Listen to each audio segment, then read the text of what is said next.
ಇವತ್ತಿದ್ದಂಗೆ ನಾಳೆ ಇರಲ್ಲ, ನಾಳೆ ಇದ್ದಂಗೆ ನಾಡಿದ್ದಿರಲ್ಲ. ಅದು ಗೊತ್ತಿರಬೇಕು. ಇವತ್ತು ಸ್ಟಾರ್, ನಾಳೆ ಇಲ್ಲ. ನಾಡಿದ್ದು ಸ್ಟಾರ್, ನಾಡಿದ್ದಿಲ್ಲ. ಇದು ಗೊತ್ತಿರಬೇಕು. ಈ ಏರಿಳಿತ ಗೊತ್ತಿರಲೇಬೇಕು. ಇವಾಗ ಒಂದು ಯಾವುದೊಂದು ಒಳ್ಳೆ ಪ್ರಾಜೆಕ್ಟ್ ಮಾಡ್ತಾರೆ, ಸೀರಿಯಲ್ ಯಾರಾದರೂ 3 ವರ್ಷ ಫುಲ್ ಪೀಕಲ್ಲಿ ಇರ್ತಾರೆ ಅಂತ ಇಟ್ಕೊಳ್ಳೋಣ. ಅದಾದ 3 ವರ್ಷ ಕೆಲಸನೇ ಇರಲ್ಲ ಅವ್ರಿಗೆ, ಆರಾಮಾಗಿರುತ್ತೆ ಜೀವನ. ನೋಡಿದಿರಲ್ವ? ಹಾಂ, ಅದೆಲ್ಲ ಅನುಭವಿಸಿದ್ದೀವಲ್ಲ ನಾವು. ಬಿಡುಗರು ಅಂತ ನಿಂತೋದ್ಮೇಲೆ ಒಬ್ಬರು ಇಲ್ಲ, ಅಯ್ಯೋ ಅಂತ ಅನ್ಸ್ಬಿಡತ್ತೆ. ಸತ್ಯ ಗೊತ್ತಿರಬೇಕು. ಇವತ್ತಿದ್ದಂಗೆ ನಾಳೆ ಇಲ್ಲ ಅಂತ. ಇವತ್ತಿದ್ದಂಗೆ ಆರೋಗ್ಯ, ನಾಳೆ ಇರಲ್ಲ. ಹಾಗಾದ್ರೆ ಕಲಾವಿದರಿಗೆ ಸಕ್ಸಸ್ ಅಂದ್ರೆ ಏನು? ಪೀಸ್ ಆಫ್ ಮೈಂಡ್ ಅಷ್ಟೇ. ಅದೇ ಸಕ್ಸಸ್.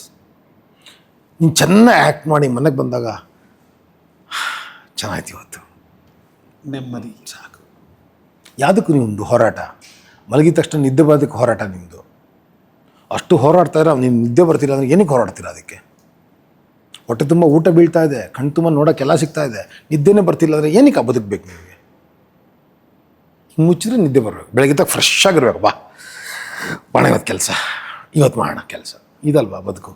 ಪೀಸ್ ಆಫ್ ಮೈಂಡೇ, ಅದೇ ತೃಪ್ತಿ. ನಿಮಗೆ ಕಾರ್ ತೃಪ್ತಿ ಕೊಡುತ್ತಾ? ದುಡ್ಡು ತೃಪ್ತಿ ಕೊಡುತ್ತಾ? ಕೊಡಲ್ಲ. ಈಗ ನಿಮ್ಗೆ 10,000 ಇಲ್ಲ ಅಂತ ಅನ್ಸುತ್ತೆ, ನಿಮಗೆ 10,000 ನಿಮಗೆ ಬರುತ್ತೆ.